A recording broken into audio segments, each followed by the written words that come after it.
Heads up team, target vehicle is approaching your sector. Saad ni Slade sa suot ni earpiece habang nakapwesto sa likod ng konkretong barikada na bahagi ng lumang construction site sa ilalim ng tulay. Hawak niya ang isang maliit na telescope at sinusundan ng tingin ang tinatahak ng isang box truck. Copy that, Agent Aris. Standby team. Sagot ni Captain Bravo. Isang operasyon ang isinasagawa ng Combat and Field Mission Division ng Fortress para masukol ang isang armed syndicate.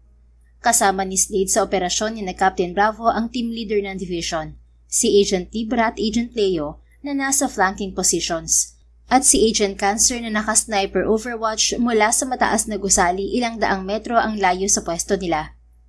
Ilang sandali lang, pumarada ang truck hindi kalayuan sa kanila. Bumaba ang tatlong armadong lalaki at binuksan ang likuran ng truck. Pumasok ang isa sa loob habang naiwan ang dalawa sa labas. Inilabas na mga ito ang mga kahon na may selling relief goods. Move, now! Hudyat ni Captain Bravo. Sabay-sabay silang kumilos para lusubin ang target. Mabilis na gumalaw si Slade at sinundan si Agent Libra sa kaliwa habang si Agent Leo naman ay kumilos sa kanan. Si Captain Bravo ang nasa gitnang pormasyon. Nakahanda ang kanilang mga armas at pawang mga alerto ang tingin. Walang gagalaw. Ibaba ang mga armas at dumapa sa lupa. Sigaw ni Captain Bravo habang naglalabas ng arrest signal gamit ang tactical light sa dibdib. Nagulat ang mga lalaki sa tabi ng truck. Habang ang nasa loob ay mabilis na isinara ang pinto. Inangat ng dalawa ang baril para magpaputok, pero nauna sina Agent Libra at Agent Leo. Tinamaan ang dalawang lalaki sa balikat gamit ang non-lethal rubber bullet na agad nagpabagsak sa mga ito. Kailangan nilang mahuli ng buhay ang mga target para matunton ang mga kasama ng mga ito. Leo, secure the cargo. Libra, hulihin ang natitirang target. Aris, itali mo yung isa. Mabilis na utos ni Captain Bravo habang itinatali ang kamay ng isa sa kanilang target gamit ang zip tie. Mabilis nilang sinunod ang utos ng kapitan. Nahuli ni Libra ang natitirang target at nasecure naman ni Leo ang cargo. Akala ng buong team ay tapos na ang operasyon, pero isang humaharurot na motorsiklo ang biglang sumulpot mula sa kung saan. Tinutumbok nito ang daan patungo sa direksyon nila. Naka full face helmet ang rider, leather jacket at may dalawang pistol sa tagiliran. Shit! May backup ang mga target! Sigaw ni Slade. Bago pa sila makakilos, mabilis na nitong nahugot ang twin pistols at magkakasunod silang pinaputukan. Tinamaan si Libra sa balikat at si Leo naman ay sa hita. Mabilis nagtago sina Slade at Captain Bravo sa likod ng truck, habang sinesecure ni Cancer ang kaligtasan ng dalawang kasama. Damn it! Masyado silang mabilis! Reklamo ni Cancer sa earpiece. Naghagis ng smoke bomb ang rider. Kumalat ang usok sa paligid at nawala ng visibility ang sniper, pati ang buong team. Ngunit narinig nila ang ilang putok sa paligid kasunod ng paglayo ng motorsiklo. Nang mawala ang usok, nagulat sila nang makitang wala ng buhay ang mga nakataling target at wala na rin ang rider. Para itong hangin na naglaho sa kapaligiran. The rider isn't random. They're moving the witnesses, and they clearly know how we move. Komento ni Captain Bravo habang nakatingin sa mga bangkay. Napansin ni Slade ang isang kahon na nakabukas. Nilapitan niya yon at napakunot noo, dahil walang laman ang kahon. This whole thing is just a decoy. Mahina niyang komento habang mahigpit na kuyom ang kamao. Magaling mag-isip ang gumawa ng taktikang ito. Dahil buong buhay niya bilang agent, ngayon lang siya naisahan ng mga kalaban. Pagbalik sa headquarters, kaagad inasikaso ng medical team sina Leo at Libra habang si Captain Bravo naman ay dumiretso sa opisina ni Boss Ami para mag-report. Habang wala ang mga kasama, pumasok si Slade sa opisina ng dibisyon nila. Bagsak ang kanyang mga balikat at dismayado siya sa naganap na operasyon. Hindi mawala sa isip niya ang misteryosong rider at kung paano nito nagawang makalusot sa kanilang team. Sinariwa ni Slade sa isip ang pinakitang galaw ng rider. Mabilis, agresibo, ngunit pulido at konkreto ang mga pinakita nito. Nagawa nitong magpaputok habang mabilis ang takbo ng motorsiklo, at kahit sniper nila ay hindi ito masundan. Nagawa rin itong patamaan ng dalawa sa mga mahuhusay na agent ng Fortress. Napaatras din nito ang kanilang kapitan dahil sa walang tigil nitong pagpapaputok. Wala rin siyang nagawa para dumipensa. Higit sa lahat, nagawa nitong kitilin ang buhay ng mga target sa ilang segundo lang. Napakabilis na mga pangyayari at hindi ka panipaniwala na may taong ganun kabilis kumilos. The rider skill is not street level. That's military grade or even higher than that. Saad niya sa sarili. You're right, Agent Aris. Napalingon si Aris sa likuran nang marinig ang boses ni Captain Bravo. Lumapit ito sa mission board at sandaling tinitigan yon, saka bumuntong hininga. We're back to zero. Nanlulumo nitong sabi. What do you mean, Captain? Humarap ito sa kanya na may dismayadong itsura. Wala nang silbi ang mga lead natin. Lahat ng toy konektado sa truck, pero dun din natapos. Patay na ang mga target na posibleng susunod nating lead. Masyadong malinis ang lahat na parang sinadyang dalhin tayo sa truck na yun. Sandali itong tumigil at halatang dinadamdam ang nabigo nilang operasyon. Maya-maya ay bumuntong hininga ang kapitan bago muling nagsalita. Dumaan ako sa Spy Division para magpatulong kay Captain Pigeon pagkagaling ko sa opisina ni Boss Ami. Sinuri ng team ni Pigeon ng surveillance camera at nalaman nilang gumamit ang rider ng signal jammer. Nag-blackout ang mga traffic camera ilang sandali bago ang ambush. At karamihan sa dinaanan ng rider ay blind spots. Pinaghandaan ito ng mga kalaban at hindi ako makapaniwala na naisahan nila tayo. Ramdam ni Slade ang gigil ni Captain Bravo dahil ganoon din ang nararamdaman niya. Sa ngayon, kailangan natin bumalik sa pagmamatsyag para makakuha ng bagong lead. Sisimulan natin to sa lugar kung saan dinadala ang mga relief goods. Muling tumingin si Captain Bravo sa mission board. Kinuha nito ang marker at binilugan ang larawan ng isang kalye roon. Magsisimula tayo sa mga kalye kung saan maraming pulubi. Sabi nito bago muling tumingin sa kanya. Sabihin mo lang kung anong kailangan kong gawin, Captain. Agent Aris, I know your family's influence and reputation, but that doesn't change the fact that this mission is ours to finish. Sugatan ng dalawa nating miyembro, at ikaw na lang ang pwedeng gumawa nito. Tila nag-aalangan itong sabi. Captain, matagal na akong bahagi ng organisasyon. Alam ko ang tungkulin ko. Sabihin niyo lang kung anong kailangan kong gawin at agad kong gagawin yun. Good. Ang kailangan mo lang gawin ay maging isa sa mga taong tumatanggap ng relief goods. Kailangan mo magpanggap na pulubi. Sumaludo si Slade kay Captain Bravo bilang pagtanggap sa bago niyang misyon. Noted, Captain. Walang pag-aalinlangan niyang sagot. Hindi pinanghinaan ng loob si Slade kahit taliwas sa kinalakihan niya ang dapat gawin ngayon. Misyon niya ito at kailangan niyang tapusin ng walang pagdadalawang isip. Kinabukasan, humingi si Slade ng tulong sa Cosmetics and Disguise team para makuha ang itsura ng isang karaniwang taong lansangan. Mestizo siya at kapansin-pansin ang maputi niyang balat. Kaya nilagyan siya ng prosthetics para hindi siya agad makilala. Nagsuot din siya ng itim na wig para matakpan ang blonde niyang buhok. At nagsuot siya ng skin tone gloves para hindi siya mag-iwan ng fingerprints sa anumang hahawakan niya habang nagpapanggap siya.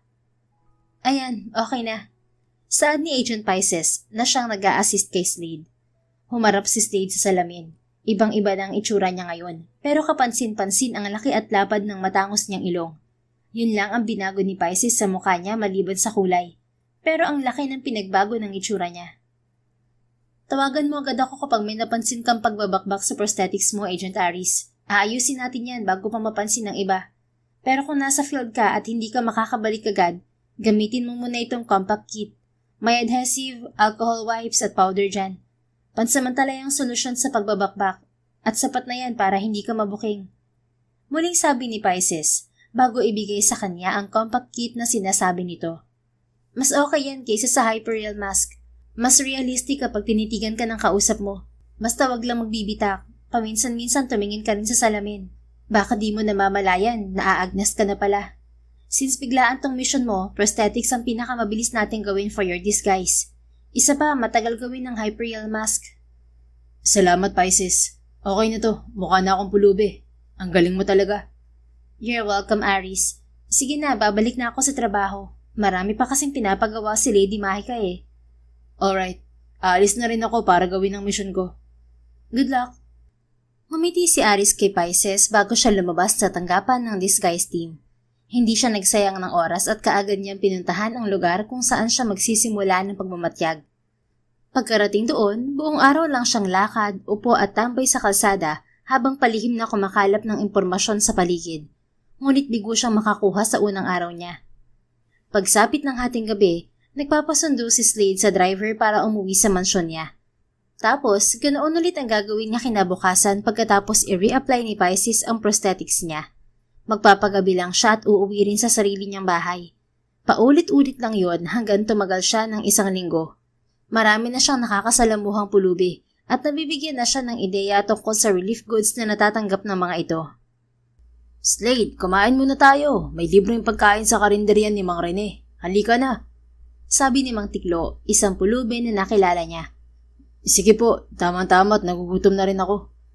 Pumasok sila sa karinderya at agad silang binigyan ng pagkain ng isang babae. Bago yata tong kasama mo, Mang Tiklo. Ano pangalan niya? Slade ang pangalan niya, Nena. 1 linggo pa lang siya rito sa lugar natin. Mabait yan. Sagot ng matanda. Ngumiti naman si Nena kay Slade. Hello, Slade. Ako nga pala si Nena, anak ni Mang Rene.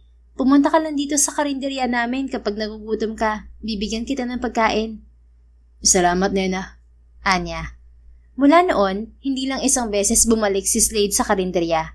Paulit-ulit siyang dumadaan doon hindi lang para kumain, kundi para makinig sa mga usap-usapan sa paligid. Sa mga kwentuhan ng mga tao, unti-unti niyang nalaman ang tungkol sa relief goods na ibinababa sa lugar. Nadiskubre niyang hindi lang pagkain ang laman ng mga kahon, may mga armas din. Pili lang ang mga pulubing nabibigyan ng mga ito, kaya sisimulan niyang alamin kung sino-sino ang mga yon.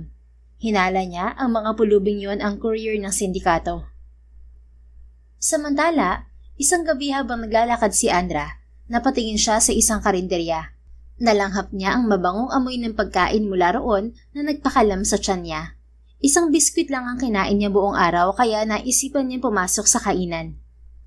Magandang gabi po, ma'am. Kakain po kayo? Seryosong binalingan ng tingin ni Andra ang babaeng nagtanong sa kanya. Natigilan naman ito sandali at napayuko. Obvious naman na pumasok siya sa karinderya para kumain, pero walang salitang lumabas sa bibig niya. Sapat na ang mga tingin niya para malaman ng babae ang sadya niya. Dito na lang po, ma'am, kung kakain po kayo. Itinuro ng babae ang istante kung saan nakadisplay ang mga pagkain. Marami po kaming iba't ibang putahe rito, mamili ka na lang po. Saad pa nito na may kinakabahan ng ngiti. Mabilis sinuyod ng tingin ni Andra ang mga pagkain sa estante. Isang order ng sinigang na baboy at isang takal ng kanin. Seryoso niyang sabi. Mabilis inihanda ng babae ang order niya. Inilagay nito ang pagkain sa tray bago ibinigay sa kanya. Kinuha niya yon at nagtungo sa cashier para magbayad. Pagkatapos, pinili niya ang sulok na mesa para doon kumain. Ibinaba niya muna sa sahig ang dalang camouflage na bag bago sinimulan ang tahimik na pagkain. Hindi niya alintana ang biglaang komosyon na nangyari sa loob ng karinderya. Hold up to! Walang tatayo! Lahat ng gamit ilagay sa mesa at yumuko kayo sa sahig. Bilisan nyo!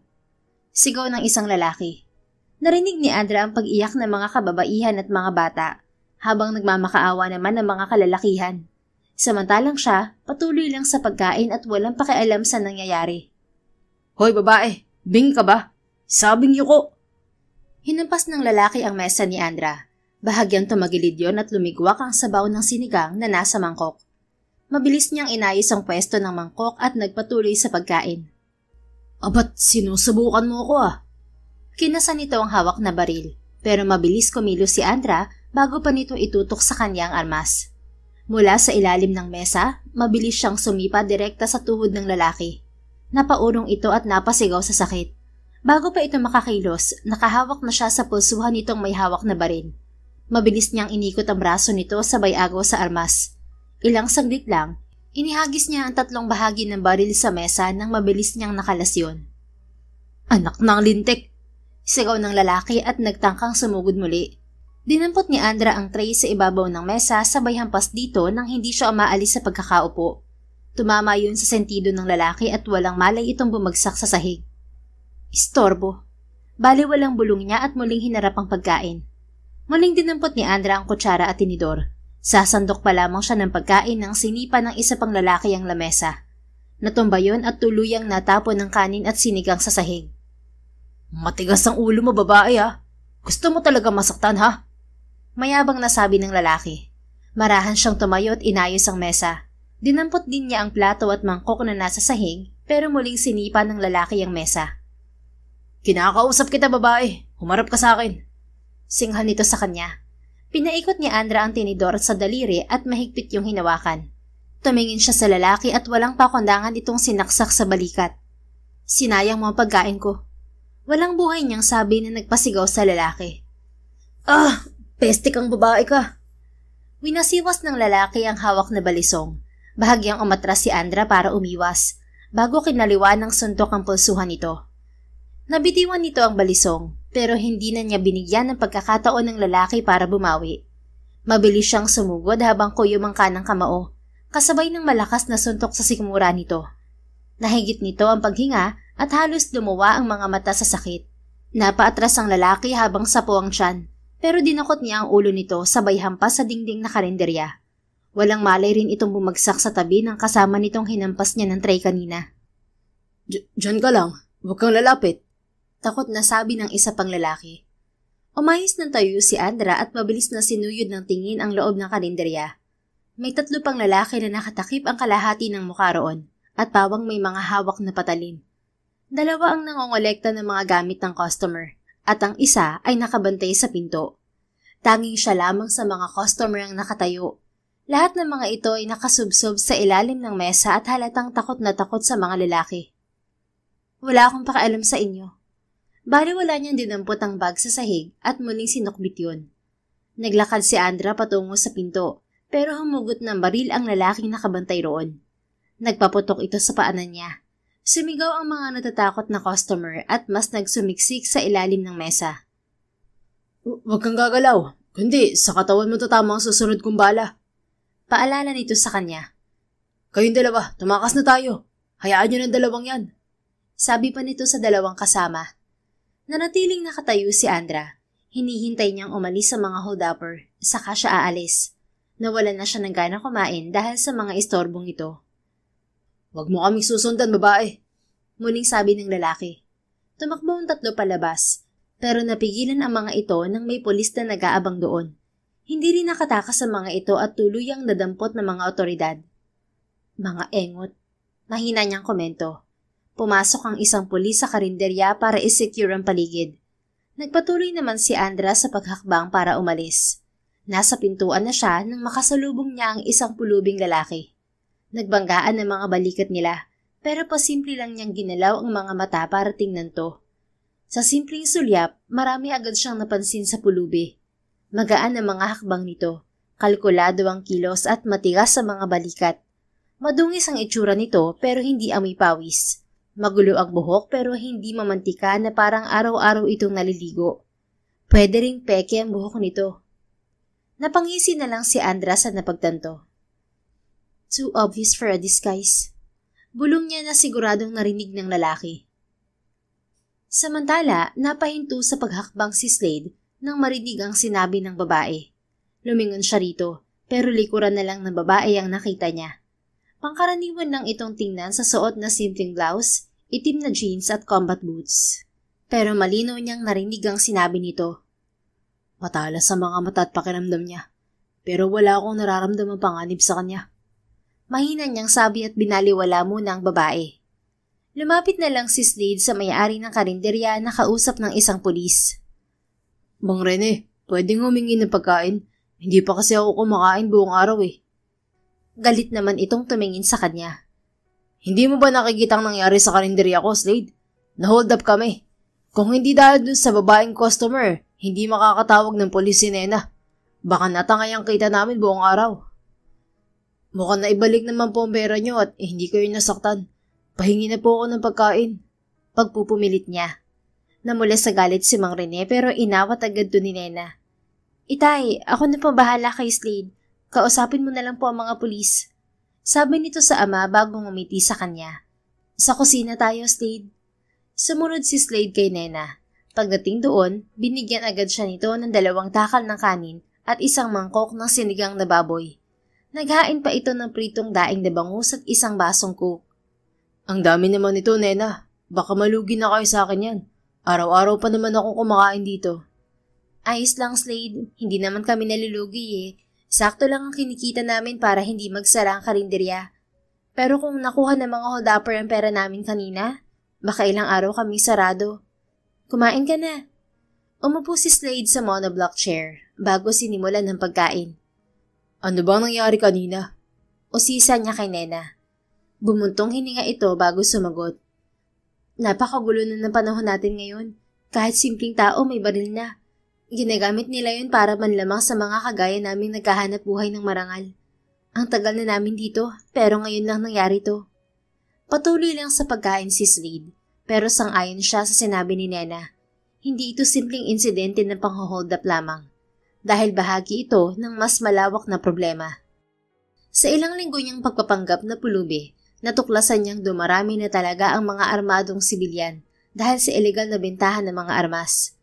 Matatalino ang mga dealer ngayon. Binago na nila ang paraan ng operasyon. Hindi na umaasa ang mga ito sa malalaking sindikato na madaling mahuli.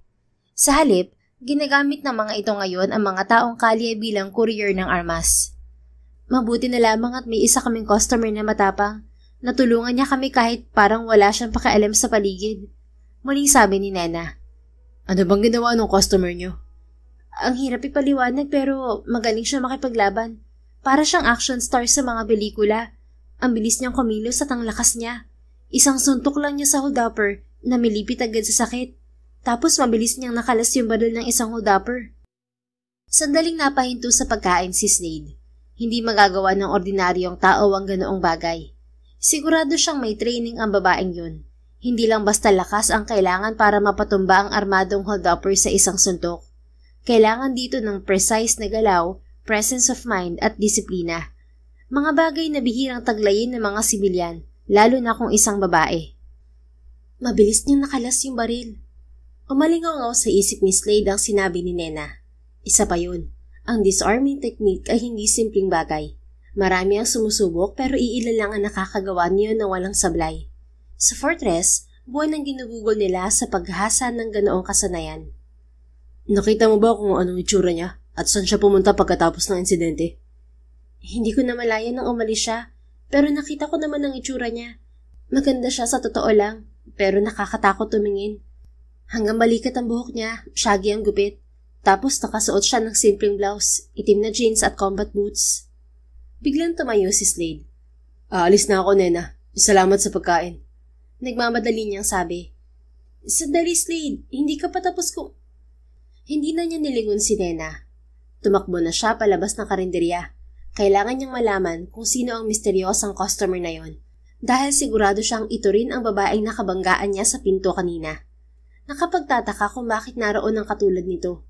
May kutob siyang may ibang pakay ito sa lugar na yon. Napansin din nito ang pagdidisguise niya sa unang sulyap lang. Talagang kakaiba ang babaeng yun. Ilang minuto lang na paghahanap, hindi naman nabigo si Slade.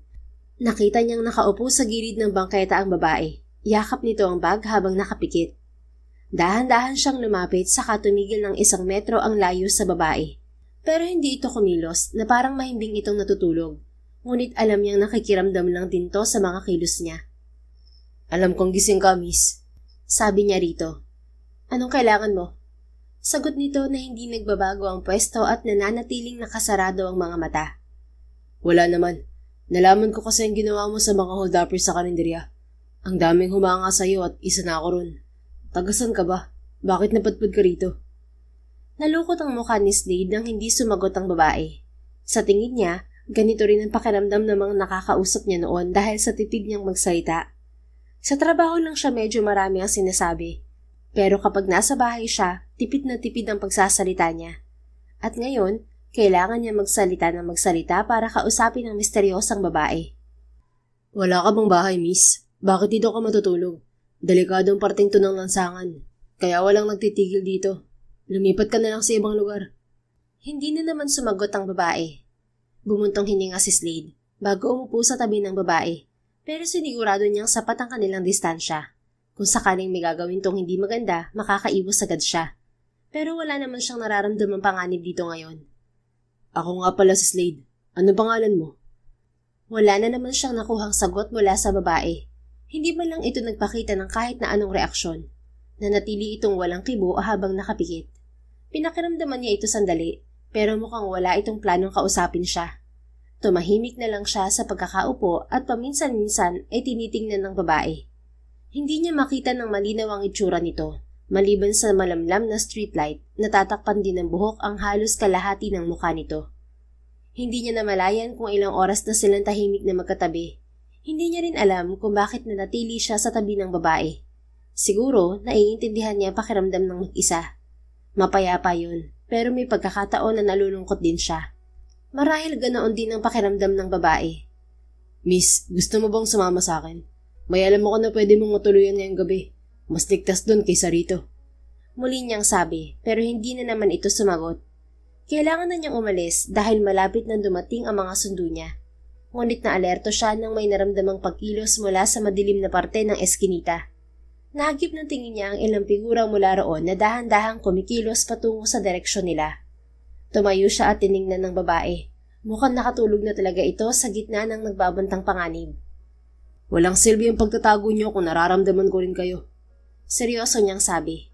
Napangisi si Slade nang lumabas ang tatlong nakaitim na figura. Sinadya naman niyang iharang ang sarili sa natutulog na babae para harapin ang mga ito. Hindi ikaw ang kailangan namin. Umalis ka na kung ayaw mong mamatay. Banta ng lalaki sa gitna. At sino ang kailangan niyo? Itong babaeng mahimbing na natutulog? Pasensya na pero hindi niyo magagalaw ang bago kong kaibigan. Kaibigan? Malakas na tumawa ang tatlo. Baka pagsisihan mo yan kapag nakilala mo siya. Wala yan tinuturing na kaibigan. Umalis ka na lang kung ayaw mong masaktan. Naghinala si Slade na kilala ng mga figura ang babae at ito ang sadya ng mga ito. Palihim naman siyang napangisi dahil impormasyon na ang kusang lumalapit sa kanya. Bakit? Kilala niyo ba siya? Oo, dahil siya ang tahimik. Malamig na saway ng babae mula sa likuran ni Slade na akala niya ay natutulog. Napalunok si Slade sa kaba. Hindi lang boses ng babae ang naghatid ng kilabot sa kanya, kundi ang ginawa nito sa lalaking nagsasalita. Wala siyang ideya kung anong patalim ang inihagis nito, pero nakabulagta na ang lalaking nagsalita sa lupa ngayon. Kumilos na tayo. Aligagang sabi ng isa sa dalawang figura. Napakunot ang noo ni Slade nang mabilis na kumilos ang dalawa. Nagpalipat-lipat ng pwesto ang mga ito na parang nililito ang paningin niya. Ngumisi lang siya dahil nasusundan pa rin niya ang galaw ng mga ito. Ang bibilis niyo ah. Saad niya bago hinugot ang baril sa baywang niya. Mabilis niyang kinalabit ang gatilyo sa dalawang figura. Magkakasunod na putok ang pinakawalan niya. Pero hindi yun naghatid ng anumang tunog dahil sa silencer sa dulo ng baril. Napahinto ang mga figura ng tamaan ng non-lethal bullet niya. Pero mas mabilis ang mga bala ko sa inyo. Mayabang na niya. Muling itinago ni Slade ang baril sa bewang bago lumingon sa likuran niya. Nagtaka siya nang wala na roon ng babae. Kakaiba talaga ang babaeng yun. Kasing bilis yata ng mga bala kong kilos niya. Sana lang hindi ka kalaban, miss. Sayang ang galing mo kung isa ka sa tutuwisin namin. Tinawagan ni Slade ang mga kasamang agent para dalhin ang dalawang figura sa headquarters, pati ang katawan ng isa.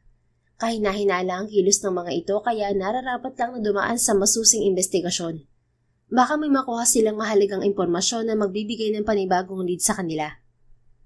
Kinabukasan, hindi muna nagpalaboy-laboy sa lansangan si Slade.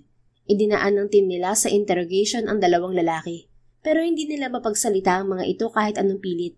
Dahil dito, humingi sila ng tulong kay Agent Capricorn upang subukan ang bagong imbensyon ng grupo nito mula sa Invention and Ammunition Chambers, ang dibisyong pinamumunuan ni Sir Avolo at Mrs. Aviena, na sila ring mga magulang ni Captain Bravo at Captain Pigeon. Pinapasok isa-isa ang mga lalaki sa silid kung nasaan si Capricorn. Nakatingin naman si Slade mula sa one-side mirror ng silid. Hindi siya nakikita sa labas, pero nakikita niya ang mga ito sa loob. Magpakilala ka, sabi ni Capricorn. Nanatiling tahimik ang lalaki at halatang walang plano itong sumagot sa tinatanong ni Capricorn. Okay, ayaw niyang magsalita. Gamitin natin ang hypnotizing gadget na to. May pinindot si Capricorn sa hawak na gadget at umilaw yun ng berde. Napatingin doon ang mga lalaki at agad na tulala. Anong pangalan mo? Muling tanong ni Capricorn sa isa. Ako si Milo Garing. Tila wala sa sariling sagot nito. Milo Garing, ano ang motibo ng grupo mo kagabi? Patayin si Kapitan Andra Argonza. Natigilan si Slade sa narinig. Sigurado siyang yung babae ang tinutukoy nito at hindi siya nagkamali na kilala ito ng mga lalaki. Sabihin mo sa akin kung sino si Andra Argonza at anong connection mo sa kanya. Si Andra Argonza ay kasama namin bilang sundalo ng sindikato. Mataas ang posisyon niya at naging elite bodyguard ng boss namin. Tumalikod siya sa aming grupo. Nagalit si boss at nagbigay ng utos para siya ipapatay. May malaking pabuya ang sino mong makakapatay sa kanya. Lahat kami naghahanap sa kanya. Walang titigil hanggat humihinga si Kapitan. Tulala at diretso nitong sagot. Sinong boss na tinutukoy mo? Ang boss namin ay... Napahinto sa pagsasalita ang lalaki nang mawala ang ilaw sa gadget ni Capricorn. Bumalik naman sa normal ang lalaki. Anong ginawa mo sa akin, ha? Galit nitong singhal. Nagwala ito na hindi naman pinansin ni Capricorn. Sayang, hindi pa pala fully developed ang gadget na to. Kailangan pang i-enhance ng kaunti. Sabi ni Capricorn bago itinago ang gadget. Umalis na rin si Slade sa interrogation room. Tumatak sa isip niya ang sinabi ng lalaki. Kung elite bodyguard ang babae, walang duda sa husay nitong makipaglaban. Pero nagtataka siya kung bakit nito tinalikuran ng sariling grupo. Anong dahilan kung bakit may order to kill to ngayon? Kailangan kong hanapin ng babaeng yun. Sabi niya sa sarili. Ngunit naalerto siya nang marinig ang tunog ng emergency buzzer sa buong gusali kasunod ng computerized na boses ng system. Unauthorized entry detected. Subject is unarmed. Repeat, unarmed. Paulit-ulit ito ng sinasabi hanggang lumabas ang actual footage ng security camera sa mga LED screen ng headquarters. How come she's here? Paano niya nalaman ng headquarters namin? Bulalas ni Slade nang makita ang babaeng hahanapin pa lamang sana niya. Prente itong naglalakad habang sukbit ang bag sa balikat. Parang pag-aari nito ang gusali at hindi alintana ang mga agent ng Fortress na alertong sumusunod dito ngayon.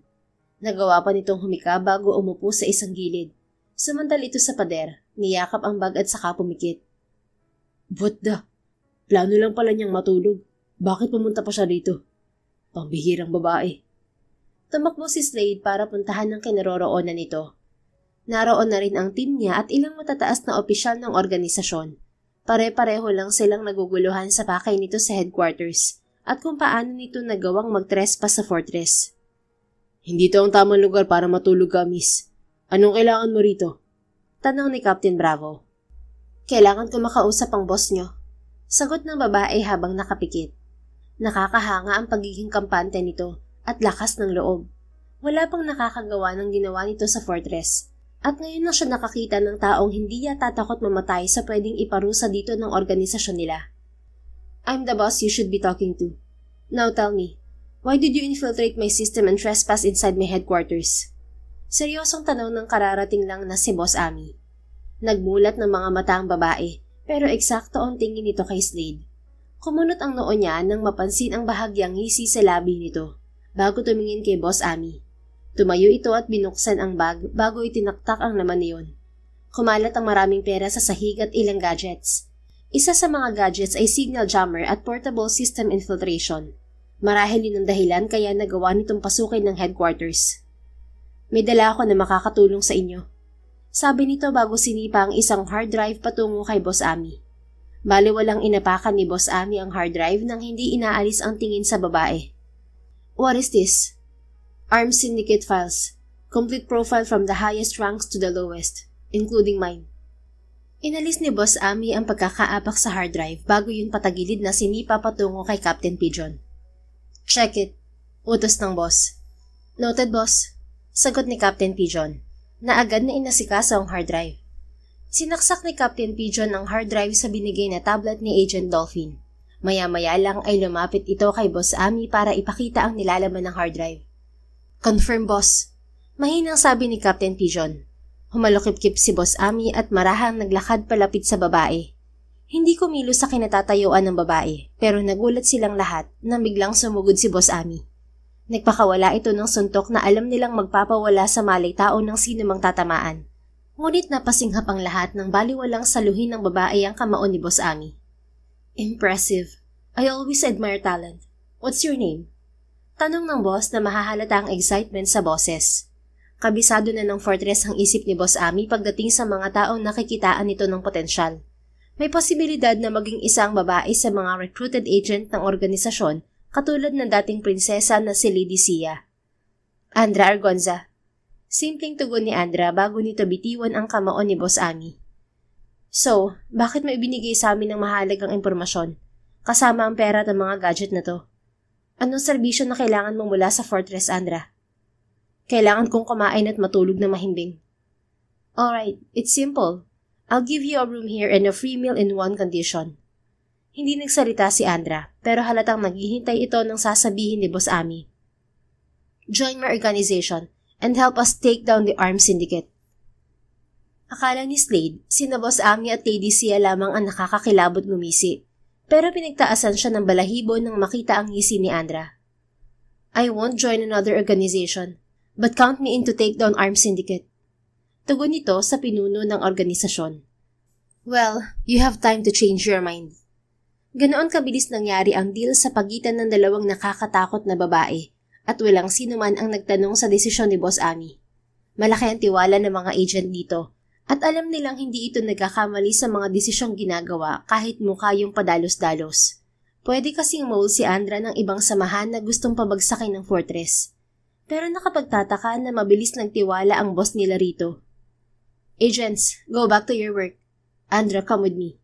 Leave your things here. My agents will take care of it. Utos ni Boss Ami. Nagpulasan ng mga agents at bumalik sa kanilang trabaho. Nanatili naman sa kinatatayuan si Slade habang nakatingin kay Andra. Dadaan ng mga ito sa pwesto niya, pero nagtaka siya nang tumigil si Andra sa harapan niya. Inangat nito ang isang kamay na may isang peraso ng tsokolate. Here, for staying last night and saving me from my former comrades. Even though it wasn't necessary. Walang emosyon nitong sabi. You're welcome. Nakangiti niyang tugon bago kinuha ang tsokolate. Hindi ako nagpapasalamat. Walang buhay nitong sabi bago siya lagpasan at sumunod kay Boss Ami. Napangiti na lang si Slade. Masaya siya dahil hindi kalaban si Andra. Oo at nagmula ito sa grupo ng mga kalaban, pero malaking bagay ang pagsuko nito ng ebidensya sa fortress. At may posibilidad na makasama niya ito sa organisasyon kapag nagbago ang isip nito. Mahilig siguro siya sa chocolate, pero nakapagtataka na antukin naman siya. Pinagkibit-balikat na lamang niya yon. Agent Aris, sa opisina na tayo. Pag-aaralan ng timang impormasyong galing kay Andra. Pukaw sa kanya ni Agent Leo, na hanggang ngayon ay nakasaklay pa rin dahil sa natamong sugat sa hita. Sige, susunod na ako. Saad niya bago isilid sa bulsa ang chocolate. Tinatawagan ka ba ni Gael ngayon? Muli nitong tanong kaya't sumabay na siya rito patungo sa opisina ng team. Hindi naman, bakit? May problema ba sa asawa mo?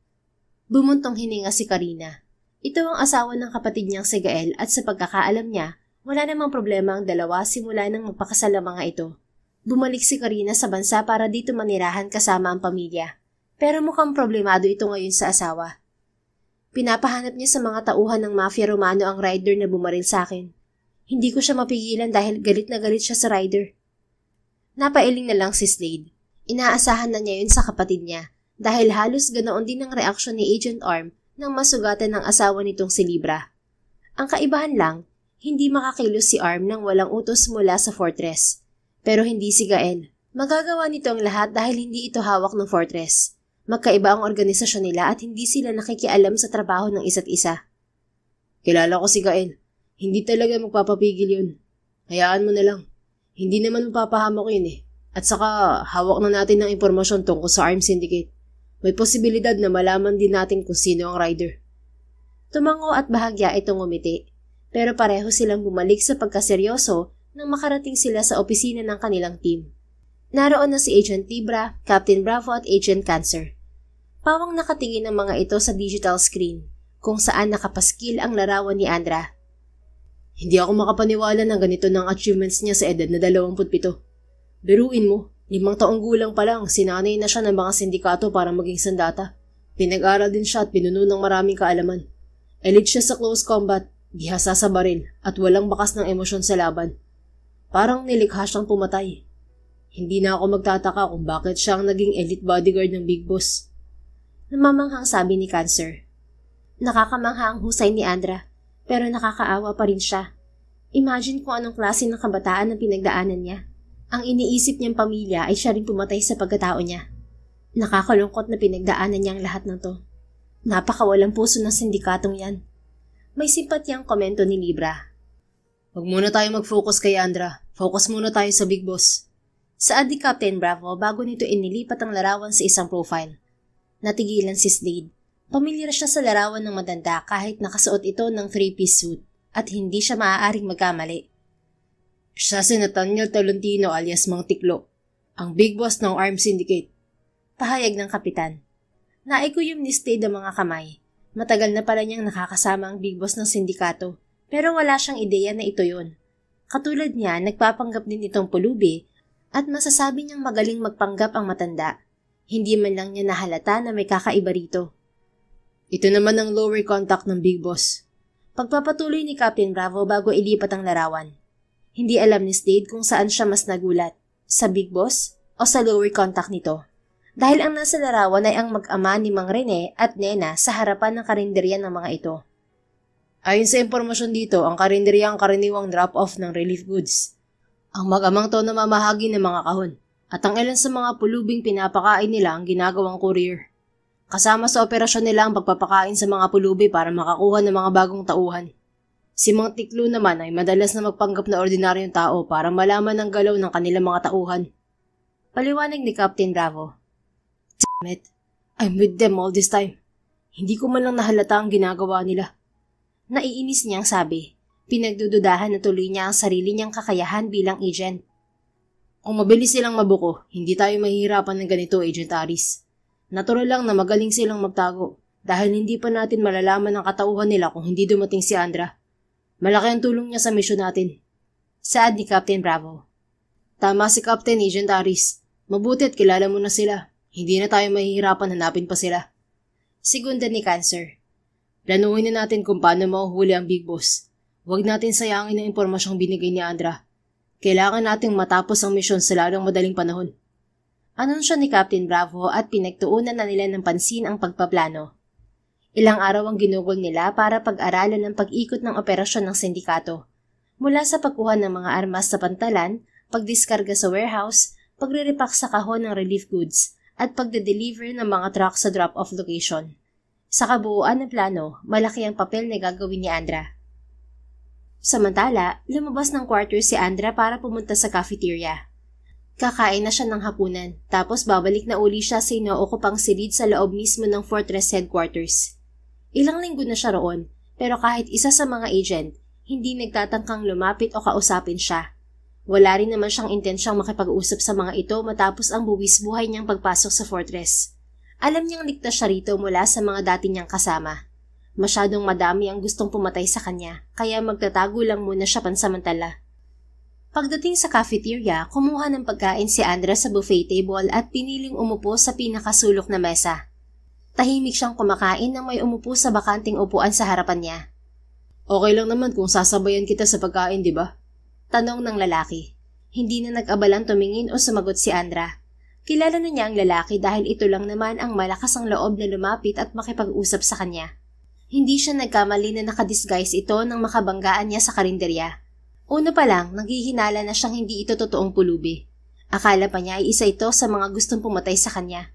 Pero isa pala itong secret agent. Ito ang naging daan para malaman niya ang lokasyon ng Fortress Headquarters. Sandali siyang nagtago ng gabing yon at palihim niyang sinundan ang tinawagan nitong agent para hulihin ang mga dati niyang kasama. Ako nga pala si Agent Aris. Nagustuhan mo ba mga pagkain dito, Andra? Hindi sumagot si Andra at patuloy lang siya sa pagkain. Hindi siya sanay makipag-usap at nagsasalita lang siya kapag kailangan. Pwede mo akong kausapin para naman hindi ako magmukhang kumakausap ng pader dito. Hindi pa rin niya pinapansin si Slade hanggang may dalawang babae at isa pang lalaki ang lumapit sa kanila. Idinikit ng mga ito ang isang mesa sa mesa niya bago umupo ang mga ito. Tumingin naman siya sa mga to. Hi Andra, ako nga pala si Libra. Pakilala ng maliit na babae. Ako naman si Leo at siya si Cancer. Yun ang mga codename namin. Pakilala rin ang isa pang babaeng may saklay. Andra, balita ko makakasama ka namin sa grupo para sa kasalukuyang misyon namin. Napag-isipan mo na ba kung sasali ka sa organisasyon? Tanong ni Cancer. Umiling lang si Andra bago pinagpatuloy ang pagkain, pero sandali siyang napatingin kay Slade. Nahuli niya itong nakatitig sa kanya, kaya hinawi niya ang buhok para itakip sa mukha niya. Ayaw niyang tinitingnan siya ng ganoong kaintensidad na tingin. Andra, may bibigay akong regalo bilang pang-welcome sa'yo sa grupo namin. Saad ni Slade. Bahagyang natigilan si Andra sa sinabi nito. Nakita niyang inilapag nito sa mesa ang isang box ng chocolate. Maraan nitong itinulak yun palapit sa kanya. Sana magustuhan mo. Napatitig si Andra sa kahon ng tsokolate. Samot-saring alaala ng kaisa-isa niyang kaibigang si Lotte ang bumalik sa isip niya. Paborito nitong ibigay ang tsokolate sa kanya noon, pero wala na ito ngayon. Ang pagkamatay nito ang nagpalaya sa kanya sa impyernong kinalalagyan niya. Matagal na siyang alipin ng sindikato dahil doon na siya pinanganak. Hindi niya nakilala ang mga magulang niya, pero si Lotte ang tumayong ina sa kanya kahit isa rin itong alipin. Nagkasakit ito dahil sa katandaan, kaya ginawa niya ang lahat para gumaan ng buhay nito sa loob ng sindikato. Napilitan siyang alisin ng konsensya sa pagkatao niya, pero inilihim ng sindikato ang pagkamatay nito para mas makontrol siya. Andra, ayos ka lang ba? Pukaw ni Agent Leo sa kanya. Napakislot siya nang marahan pa nitong hinaplos ang likuran niya. Okay lang umiyak kung mabigat ang pakiramdam mo. Narito lang kami, sabi nito sa kanya. Nagtataka naman siyang tumingin sa babae. Ako? Umiiyak? Napatingin sa isa't isa ang mga kasama niya sa mesa. Tila nagtataka rin ang mga ito sa naging reaksyon niya.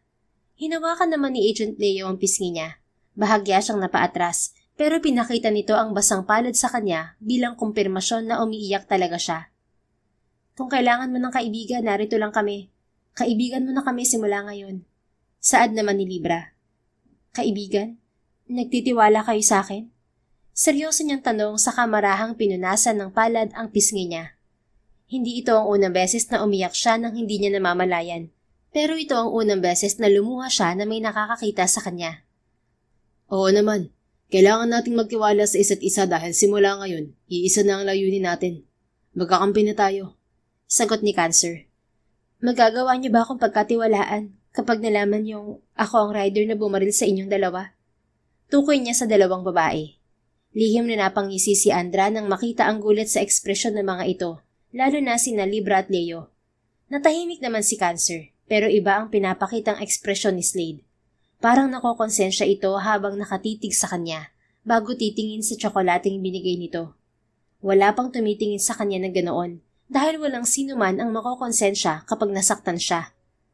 Pag-isipan niyo muna mabuti kung pagkakatiwalaan niyo pa ako pagkatapos ng nalaman niyo. Muli niyang sabi bago tumayo, pero hindi niya nakalimutan ang tsokolating binigay ni Slade at dinala iyon pagbalik sa silid niya. Pagdating sa kwarto, tahimik lang si Andra. Umupo siya sa sahig habang nakasandali sa gilid ng kama. Nakayuko siya habang hawak ang box ng tsokolate. Lotte, may nagbigay ng tsokolate sa akin. Sinabi niya sa mga dati kong mga kasama na kaibigan niya raw ako. Tahimik niya rin akong sinamahan kahit hindi naman kailangan. Pwede ko na ba siyang ituring na kaibigan? Bulong niya kasunod ng tahimik na pag-iyak. Ilang oras matapos niyang umiyak, narinig niya ang marahang katok sa labas ng pinto. Lumapit siya roon nang hindi inaalis ang bakas ng luha sa pisngi niya. Bahagya na lang niyang tinakpan ng buhok yun para hindi masyadong halata. Andra. Napatingin si Andra kay Slade nang mapagbuksan niya ito ng pinto. Hindi siya nagsalita pero napansin niya ang pagkunot ng noo nito habang nakatitig sa kanya. I'm really sorry if I caused those tears. I didn't mean to make you cry. Sandaling natigilan si Andra. Walang sino man ang humingi ng paumanhin sa kanya. Lahat ng kakilala niya gustong kitilin ang buhay niya maliban kay Lotte. Ngayon may isang Slade na nagsasorry sa kanya dahil sa pag-iyak niya. Hindi mo kailangan sabihin yan. Hindi ikaw ang dahilan ng mga luha ko. Nakokonsensya kasi ako dahil umiyak ka nang ibigay ko ang tsokolate. Pakiramdam ko kasalanan ko talaga. Pasensya na. Sinsero nitong sabi. Okay lang. Kumamot sa batok si Slade. Tahimik naman siyang naghintay kung ano pang sasabihin nito. Nakaka-relax ang view sa Filament Garden ng headquarters kapag ganitong oras. Kung hindi ka pa inaantok, sasamahan kita ron. Parang babawasan ng bigat sa dibdib mo. Sige. Sang-ayon niya para may iba naman siyang puntahan sa loob ng headquarters. Itinuro ni Slade ang daan patungo sa garden at sabay silang naglakad patungo roon. Pagdating sa garden, parang gumaan ang pakiramdam ni Andra nang sumalubong ang malamig na hangin sa kanya. Maliwanag ang paligid dahil sa mga ilaw na nakasabit sa puno. May mga halaman doon na hindi pamilyar sa kanya, pero nalalanghap niya ang mabangong amoy mula roon. May upuan doon kung gusto mong maupo. Turo ni Slade sa upuang kahoy. Nagtungo naman si Andra sa bangko at umupo saka pumikit. Naramdaman niyang umupo rin si Slade sa tabi niya, pero tahimik lang ito. Tanging agos ng artificial streams ang naririnig niya sa paligid. Bilang lumaki sa dahas, Ngayon lang niya naranasan ang ganito kapayapang kapaligiran. Lotte is my friend, and she always gives me chocolate. Saad niya na tila nagkusang magsalita ang bibig niya. Nasaan na si Lotte ngayon? Patay na siya. Mahigpit na kinuyom ni Andra ang kamay niya nang maalala kung paano niya nalaman ang pagkawala ni Lotte. Isang gabi, narinig niyang mahihinang bulungan ng mga tauhan sa pasilyo. Wala na raw si Lotte at itinapon lang ang katawan na parang basura. Pinuntahan niya ang lugar at natagpuan niya ang kawawang katawan ng itinuturing niyang ina. Napuno ng galit ang dibdib niya para sa kanilang big boss, kaya dinala niya sa pag-alis ang lahat ng pwede nitong ikabagsak. Isa yun sa dahilan kaya pinapatugis siya nito ngayon. I'm sorry for your loss. Sinserong tugon ni Slade. Pasimpleng bumuntong hininga si Andra at muling nagpatuloy sa pagsasalita. Wala siyang ideya kung anong meron sa presensya ni Slade, pero komportable siyang magbahagi rito ng tungkol sa nakaraan niya. Siya ang nagsabi sa akin na masayang mamuhay ng payapa. At tama siya. Masarap sa pakiramdam ang ganitong kapaligiran. Tahimik at walang panganib. May alam mo kung lugar na pwede mong puntahan.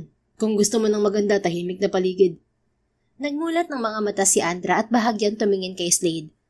Anong lugar ang tinutukoy mo? Kings Island. Member ako ng club at may pag-aari akong villa sa isla. Kung gusto mo, pwede kitang dalhin dun. Magugustuhan mo ang lugar na yun. Bakit mo ko dadalhin dun? Umiwas ito ng tingin sa kanya at napakamot na naman sa batok. Sayang kasi ang membership ko, hindi ko naman nagagamit. Ibibigay ko na lang sa iyo ang villa kaysa hindi mapakinabangan. Abala rin ako sa trabaho kaya hindi ako makapunta sa Kings Island. Pero huwag kang mag-alala, ako pa rin ang magbabayad ng membership para sa'yo. Naririnig na noon ni Andra ang tungkol sa isla. Kung hindi siya nagkakamali, ang karaniwang miyembro ng club ay mga bilyonaryo.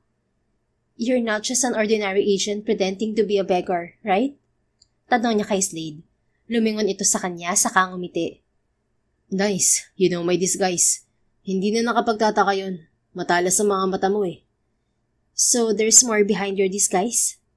Yeah, I have a different persona behind my disguise. You'll know it when you decide to get to know me. Hindi ako interesadong makilala ang isang tao, maliban sa target ko. Seryoso niyang tugon bago muling pumikit. Forget what I said, Andra. Ayoko maging target mo. Bahagyang umangat ang sulok ng labi ni Andra sa pabirong tono ni Slade. Wala sa hinagap niya na magiging kampante siyang kausap ang isang katulad nito.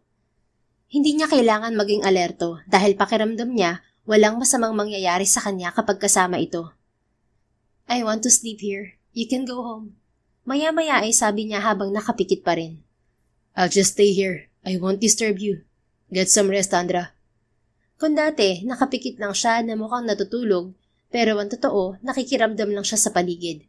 Pero ngayon, parang may hipnotismo sa boses ni Slade at nagawa niyang makatulog kahit nakaupo. Walang ideya si Andra kung ilang minuto o oras siyang nakatulog, pero bigla siyang nagising nang maramdamang umangat ang katawan niya. Mabilis siyang nagmulat at agad dinakot ang leeg ng taong may hawak sa kanya. Andra, it's me. Nahihirapang sabi ni Slade, pero hindi siya nito binitiwan. Pinakawalan agad ni Andra ang leeg nito at umalis sa pagkakabuhat ng binata. Pasensya na kung naistorbo ko ang tulog mo. Naisip ko kasing dalhin ka sa silid mo. 2 oras ka nang natutulog at nag-alala ako na baka mangalay ka habang nakasandal sa balikat ko. Napatingin si Andra sa malapad na balikat ni Slade. Ginawa pala niyang sandalan yon nang hindi niya namamalayan. Babalik na ako sa silid ko. Walang emosyon niyang sabi bago ito talikuran. Good night, Andra. Sabi pa nito, pero tuloy-tuloy lang siya sa paglalakad at kahit paglingon ay hindi niya ginawa. Nang sumunod na araw kasama na si Andra sa meeting ng grupo ni Captain Bravo. Tahimik lang siyang nakikinig sa sinasabi ng kapitan. Pero napapansin niya ang pasimpleng tingin ni Slade sa kanya, pati ang paminsan-minsang sulyap ni Leo at Libra. Dahil injured pa rin si Leo at Libra, kayong kikilo sa field, Aris at Andra. Kami naman ni Cancer ang magiging backup nyo. Saad ng kapitan. Magagawa kong palabasin mag-isa ang Big Boss. Hindi ko kailangan ng kasama. Seryoso niyang pahayag. Walang duda na kaya mong gawin yan, Andra. Pero hindi ka kikilos ng mag-isa ngayon. Grupo tayo rito at kikilos tayo bilang isang grupo. Kasama mo kami at kasama ka namin. Tugon ni Captain Bravo. May kung anong mainit na bagay ang humaplos sa dibdib ni Andra nang umiti ng tapat ang mga kasama niya sa kanya. Napayuko siya at hinawi ang buhok para itakip sa mukha niya. Hindi siya sanay sa ganitong emosyon mula sa ibang tao.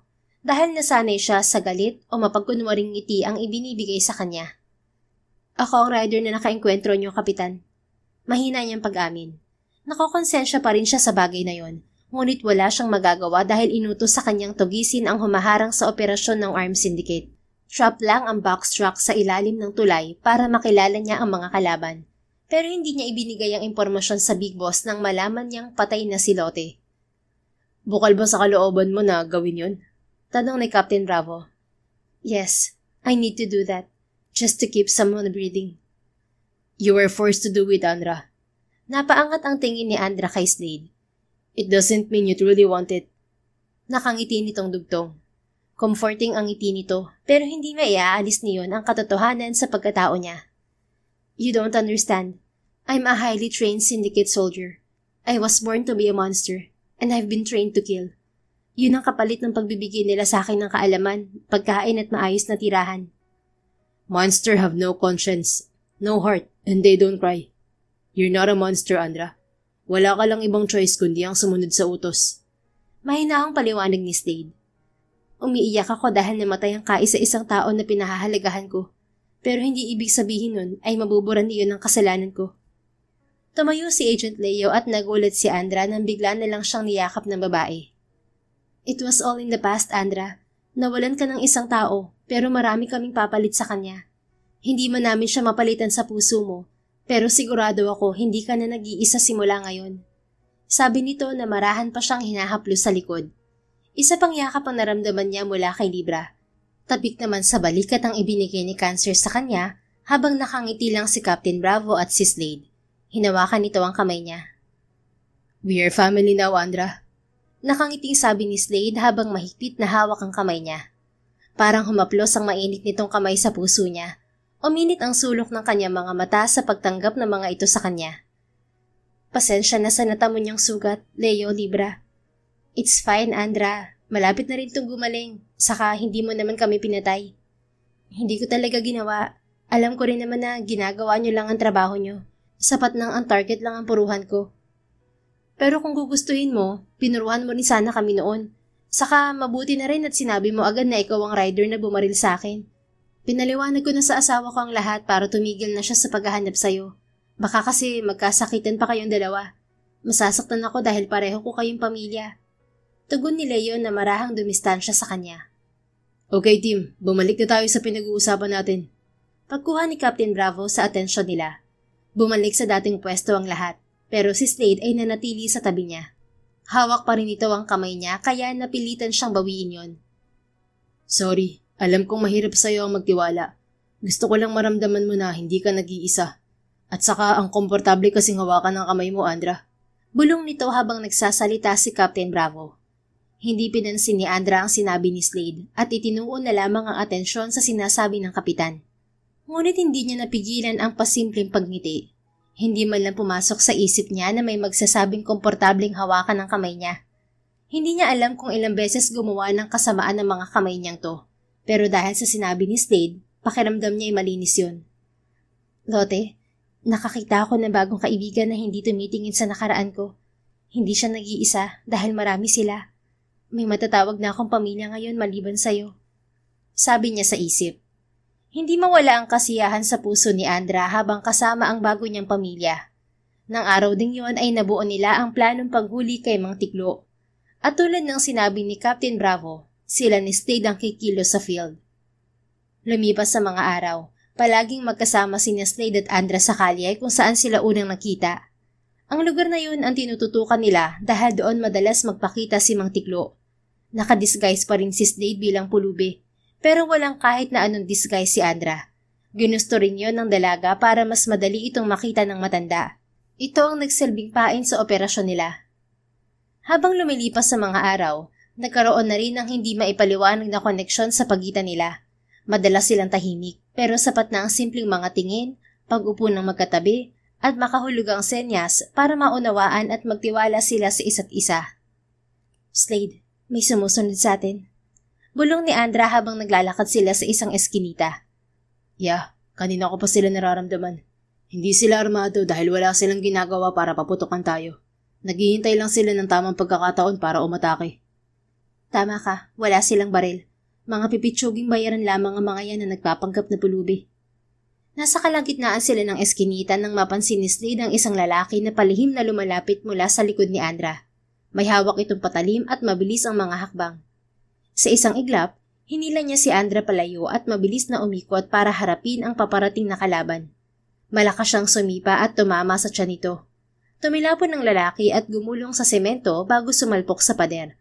Tila naging senyas yon para magsilabasan ng iba pang mga kalaban mula sa magkabilang dulo ng eskinita. May dalang iba't ibang improvised weapons ang mga ito at agad silang napalibutan. Tila iisa ang naging kilos ni Slade at Andra at agad tumalikod sa isa't isa. Hinarap ng dalaga ang mga nasa kanan at sa kanya naman ang mga nasa kaliwa. Unang sumugod kay Andra ang may hawak na baseball bat.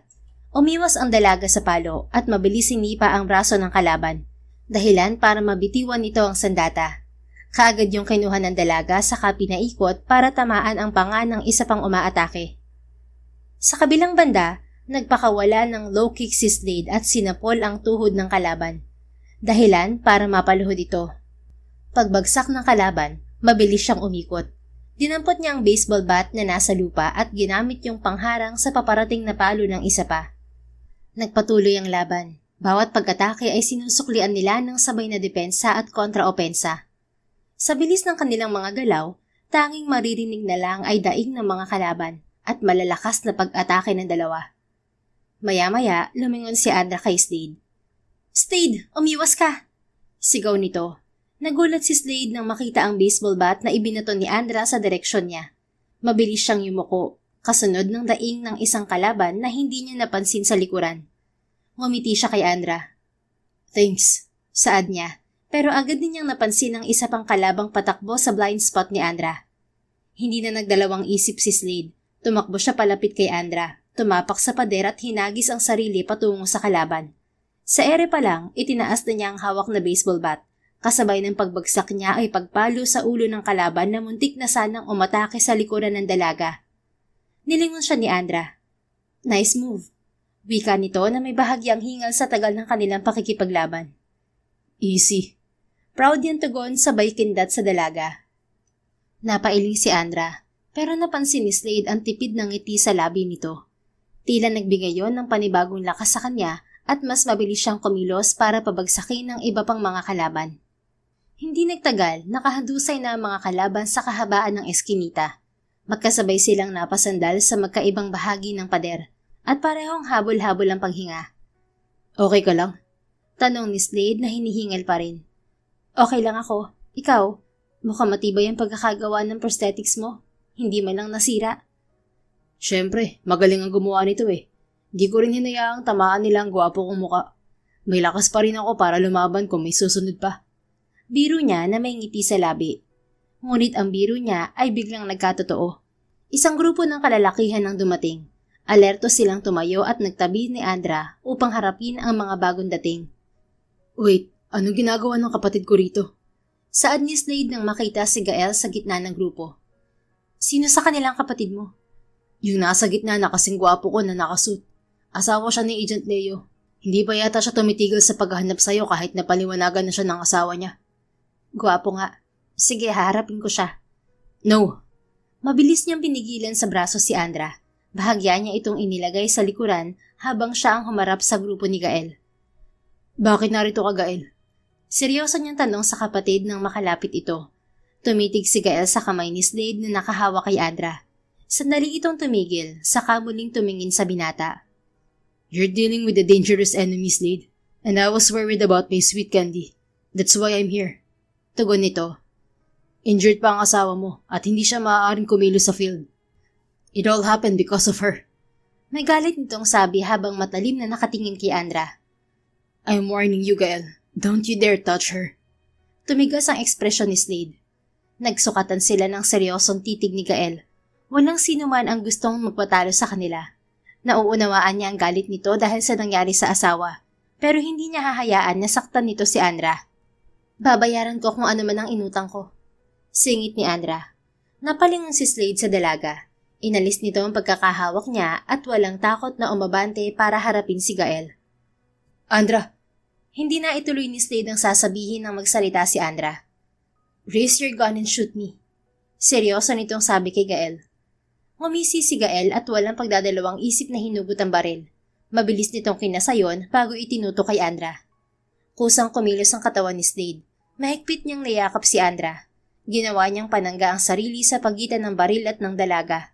Sobrang bilis ng tibok ng puso niya sa isiping mapapahamak ito at hindi niya hahayaang mangyari yon. Buo ang kanyang loob na saluhin ang bala para dito. How can I do that when my brother is willing to die for you? Tanong ni Gael. I'll do the same for him. Seryosong tugon ni Andra. Natigilan si Slade sa hindi inaasahang maririnig mula kay Andra. Marahan siyang dumistansya sa dalaga at sinilip ang mukha nito. Pero seryoso lang itong nakatingin kay Gael. Miss Argonza, kilala ko ang mga katulad mo. Iisa lang ang mundong kinabibilangan natin. Pero magkaiba tayo ng layunin. Pumapatay ka ng walang awa. At mahirap paniwalaan na magagawa mong magbuwis ng buhay para sa kapatid ko. Not now, but in the future I will. Matatag na sabi ni Andra. Bahagyang tumawa si Gael. Why? Do you love him? Pakiramdam ni Slade ay bumigat ang paghinga niya habang hinihintay ang sagot ni Andra. Naroon ang antisipasyon na baka naturuan na niyang magmahal ang dalaga. Masalimuot ang pinagdaanan nito simula pagkabata na naging dahilan para makalimutan nito ang salitang pagmamahal.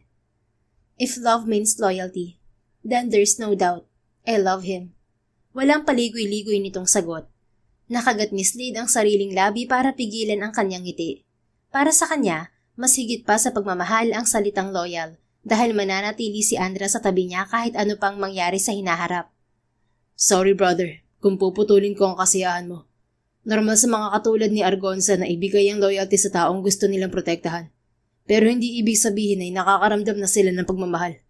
Anumang oras, pwede kanyang talikuran, tulad ng ginawa niya sa dati niyang pinagsisilbihan. Hindi nagustuhan ni Slade ang sinabi ni Gael. Alam niyang may pinupunto ito, pero ayaw niya sa paraan ng pagsasalita nito kay Andra. Tao si Andra, Gael. Nakakaramdam din siya katulad natin. Hindi siya robot. It's only my opinion, but the decision is yours to make. Ayaw ko lang na masaktan ka sa bandang huli. Baliwala nitong sabi bago sila talikuran at tuluyang umalis. Kahit ang kapatid mo iba ang tingin sa akin, mahirap bang paniwalaan na normal din akong tao kagaya ninyo? Ani Andra. Naramdaman ni Slade ang sakit sa boses nito. Nagpapakita rin ng pagkadismaya ang ekspresyon nito. I'm sorry about what he said, Andra. Hindi ko mababago ang tingin nila sa'yo, lalo na ang kapatid ko. Pero isa lang ang sigurado ako. Hindi ako katulad ng ibang tao. Isang normal na babae ang tingin ko sa'yo na may malakas na personalidad. Alam ko mahirap ang pinagdaanan mo, pero tandaan mo, hindi ka nag-iisa. Hindi lahat ay manghuhusga sa'yo. Nandito ako na naniniwala sa tunay mong halaga. Hindi mo kailangang patunayan ang sarili mo sa kanila dahil sapat na ang pagkatao mo para pahalagahan kita. Sandaling tumitig si Andra sa kanya, pero maya-maya ay umiwas din ito.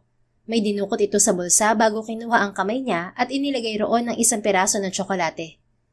Bumalik na tayo sa headquarters. Aabangan pa natin ang delivery ng relief goods bukas. Sabay-sabay kikilos ang grupo ni Mang Tiklo, kaya kailangan nating maghanda. Saad nito bago nagpatiuna sa paglalakad. Napangiti naman si Slade bago isilid sa bulsa ang tsokolate. Bilang isang tahimik din na tao, nauunawaan niya ang mga simpleng ginagawa ni Andra. Alam niyang nagpapasalamat ito sa simpleng pagbibigay ng tsokolate sa kanya. Kinabukasan, hinati sila sa 4 na grupo kasama ang iba pang mga agent ng Fortress. Ang grupo ni Agent Kira ang naatasang kumilos sa pantalan upang sugpuin ang mga paparating na cargo. Ang grupo naman ni Captain Pigeon ang sasagupa sa warehouse upang kumpiskahin ang mga armas na nakaimbak doon. Samantalang ang grupo ni Captain McLaren ay tutungo sa repacking area upang iligtas ang mga manggagawang sa pilitang pinagtatrabaho roon. Ang grupo naman ni Captain Bravo ay magbabantay sa drop-off location ng relief goods sa mga eskinita, kasama sina Slade at Andra. Kasama rin sa grupo sina Agent Cancer at Agent Mona, na kapwang mga sniper, at sina Agent Libra at Agent Leo, na kapwang magaling na sa natamong injury. Team, this is an all-out operation. Ito ang pinakamalaki at pinakamalawak sa lahat ng operasyon ng Fortress. Ibigay natin ang lahat-lahat para magtagumpay ang misyong to. Naintindihan niyo ba? Matigas na sabi ni Captain Bravo habang nasa sasakyan sila. Yes, Captain. Sagot ng lahat. Isang paalalang gusto kong sabihin. Nabaling ang tingin ng lahat kay Andra. Maaari narito ang karamihan sa dati kong grupo dahil sa akin. Hindi sila madaling patumbahin. Katulad ko, nagsanay rin sila para pumatay. At hindi sila natatakot mamatay para sa samahan. Walang umaatras sa mga yun. Palagi nyo lang tatandaan, mahilig sila sa sorpresang pag-atake. Palagi niyong bamantayan ang likuran ng bawat isa. Salamat sa paalala, Andra. We'll do that. Tugon ni Captain Bravo. Team, be ready. Ilang sandali pa nang tumigil ng sasakyan at mabilis silang nagsilabasan. Hindi rin nagtagal nang dumating ang box truck na may dalang relief goods. Ibinaba ang mga kahon sa karinderya ni Mang Rene at mabilis iyong ipinamahagi ng matanda sa mga pulubi. Sinundan naman nila ang mga courier na pulubi hanggang masakol ang mga ito kasama ang handler na tatanggap sana ng mga kahon. Hinuli nila ang mga ito kasama ang mag-amang Mang Rene at Nena. Huwag tayong makampante. Kahina-hinala ang bilis ng mga pangyayari. Muling babala ni Andra na hindi nagbababa ng depensa at alerto pa rin sa paligid. Team, maghiwa-hiwalay tayo at i-secure ang paligid. Utos ni Captain Bravo. Nagkani-kanyang eskinita ang bawat agent habang magkasamang nagtungo sa iisang direksyon sina Slade at Andra. Walang kilo sa hilaga. Ulat ni Agent Mon na sa suot nilang earpiece. Wala rin sa kanlurang bahagi. Dagdag ni Agent Cancer. Napahinto sa baghakbang si Slade nang marinig ang banayad na kilos mula sa itaas ng isang gusali. Sumenya siya kay Andra at tinuro ang itaas. Napatingin din ito roon at sabay namilog ang mga mata nila nang naghagis ng granada sa direksyon nila. Move! Sigaw ni Slade. Mabilis silang umatras at nagkubli sa pader, kasunod ng pagsabog. Kumalat ang apoy at usok sa paligid kasabay ng mga yabag patungo sa direksyon nila. Mula sa usok, lumitaw ang dalawang armadong lalaki. Dalawang mabilis na putok ang pinakawalan ni Andra. Tumama yun sa braso at balikat ng unang kalaban. Nabitiwan nito ang baril at bumagsak sa lupa. Si Slade naman ang bumaril sa isa pang lalaki na tinamaan din sa balikat at hita. Slade, may dalawa pang kalaban sa kanan. Sigaw ni Andra. Babaling pa lang doon si Slade pero bumagsak na ang dalawa. Nasa likod niyo lang kami ni Agent Mona. Saad ni Agent Cancer sa earpiece. Salamat. Maikling tugon ni Slade bago bumalik sa laban. Mag-ingat kayo. Umatake na rin sila sa pantalan at warehouse. Hindi sila papayag na mabuwag natin ang kanilang grupo. Babala ni Captain Bravo sa earpiece nila. Hindi ito nagkamali sa babala. Parami ng parami ang dumadating na mga kalaban sa direksyon nila at talagang mahirap patumbahin ang mga ito. Nagkaubusan na sila ng bala pero hindi pa nauubos ang mga kalaban. Iilan lang sa mga ito ang gumagamit ng baril. Pero halos lahat ay may kakaibang lakas at parang hindi nasasaktan sa laban. Agent Aris, may paparating sa likod mo. Wala akong clear line. Masyado kang malapit. Babala ni Agent Mona sa earpiece. Salamat, Agent Mona. Ako nang bahala. Saad ni Slade sabay lundag pa atras. Mabilis binunot ni Slade ang combat knife sa baywang at sinagupa ang isa pang kalaban sa malapitan. Yun ang tanging sandata na ginamit niya para makipaglaban. Slade, sumunod ka sa akin. Utos ni Andra. Pareho silang umatras sa isang mas makitid na daanan. Dumedepensa si Slade gamit ang combat knife habang si Andra ay umikot at nag-set up ng makeshift trap gamit ang natagpuang langis sa lata na naiwan sa gilid ng eskinita. Pagdating ng mga kalaban, nadulas ang isa na agad inundayan ng saksak ni Slade. We need backup here. Saan ni Slade sa earpiece pero tahimik sa kabilang linya at wala siyang marinig kahit na anong sagot mula sa team niya. Tumingin siya kay Andra. Pawis na ito at bahagyang humihingal. Na-jam nila ang signal, Slade. Bulong niya. Humugot ng malalim na paghinga si Andra saka binunot ang baton sa likuran. No choice but to target their legs and joints. Sabi nito bago muling sumugod. Mabilis nitong winasiwas ang hawak na baton sa mga kalaban. Sadyang kakaiba ang taglay na lakas ni Andra. Dahil bawat hampas nito ay may natutumbang kalaban. Hindi nito alintana ang makitid na daan. At ginagamit nito ang bawat espasyo para makalamang sa laban. Kumilos na rin si Slade at pinupuntirya niya ang vital points ng mga kalaban. Paminsan-minsan ay tinatamaan siya ng atake mula sa mga ito, pero hindi yun dahilan para sumuko siya. Ngunit isang malaking lalaki ang nagawang mo-corner siya. Itinulak siya nito patalikod sa pader at paulit-ulit inihampas ang kanyang kamay hanggang mabitiwan niya ang combat knife. Kung ginusto ko, kanina ka pa natuluyan. Pero hindi ko yung gagawin dahil hindi ikaw ang kailangan ko. Ngunit ikaw ang magiging daan para makuha ko siya. Sabi ng lalaki sabay tutok ng baril sa kanya at iniharap siya sa direksyon ni Andra na patuloy sa pakikipaglaban. "Kapitan Argonza, may sorpresa ako sa'yo." Sigaw nito dahilan para mapalingon si Andra. Natigilan si Andra sa pakikipaglaban nang makita nitong nahuli siya ng kalaban. Nag-alinlangan itong kumilos kaya't sunod-sunod itong nakatanggap ng sipa at suntok. Halos mapaluhod ito sa lupa, pero isang hampas sa likod ng ulo ang nagpatumba rito. "Andra!" Sigaw ni Slade habang nagpupumiglas. Ngunit agad siyang hinampas ng lalaki sa sentido gamit ang baril nito. Nawalan siya ng balanse at halos mawalan ng malay na bumagsak sa lupa. Pero pinilit niyang maging gising para makita si Andra. "Ikaw lang pala magiging kahinaan ng aming kapitan. Dahil sa'yo, nakita ko rin siyang gumagapang." Tumawa ang lalaki bago nito nilapitan si Andra. Pinilit tumayo ni Slade nang paulit-ulit nitong sinipa ang dalaga. Pero muli lang siyang nadapa sa lupa. "Stop!" Halos mapatid ang ugat sa leeg niya sa lakas ng kanyang sigaw. Pero hindi tumigil ang lalaki at parang nag-e-enjoy pa itong bugbugin si Andra, kahit wala na itong kalaban-laban. Tanging mahihinang daing ang lumalabas sa bibig nito. "Nakuha na natin si Kapitan. Umalis na tayo," sabi nito sa mga kasama. Hinawakan ng dalawang lalaki ang magkabilang braso ni Andra at kinaladkad ito palayo sa kanya. Sinubukan niya itong habulin, pero paulit-ulit lang siyang nadatapa sa tuwing sinusubukan niyang tumayo.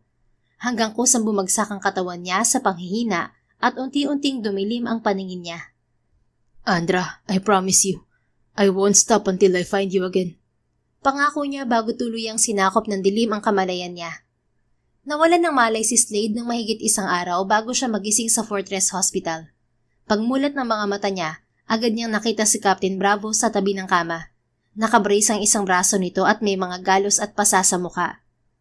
"Agent Aris, mabuti naman at nagkamalay ka na. Kamusta ang pakiramdam mo?"